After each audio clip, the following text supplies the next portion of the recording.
Deməli, əziz müəllimlər, mən bu gün sizə Howard Gardnerin çoxnövlü zəka nəzəriyyəsindən izah verəcəm və izahımdan sonra onun sınaqlarını işləyəcəyik. Sadəcə olaraq materialı göndərmişdim. Özüm canlıda istəyirəm ki, müəyyən izahları verəm sizlər üçün. Ola bilər dinləməyən müəllimlər olsun. İzahları verim. Ondan sonra, yəni Gardnerin nəzəriyyəsi o qədər də çətin bir nəzəriyyə deyil, rahat nəzəriyyədir, amma yenə də mən bunun izahını verəcəm.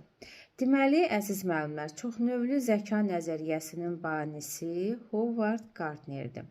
1904-cü ildə Fransada nazirlik psixoloq Alfred Bret və bir qrup digər psixoloq İbtidai məktəblərdə imtahandan kəsilmək riski olan şagirdləri müəyyənləşdirmişlər və bu şagirdlərə deməli diqqət ayırmaq, diqqət yetirmək məqsədi ilə müxtəlif vasitələr yaratmaq üçün müraciət etmiş və beləliklə bu istiqamətdə deməli intellekt tapşırıqları ortaya çıxmışdı.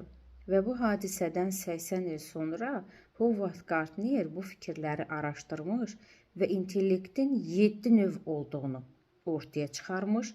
Sonradan onun 8 növünün olduğu müəyyənləşmişdi.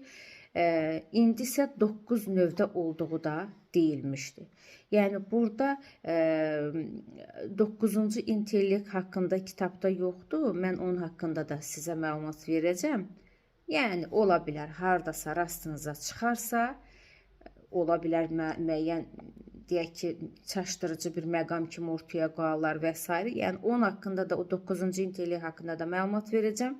Onun haqqında da bilginiz olmuş olsun. Və ilk olaraq,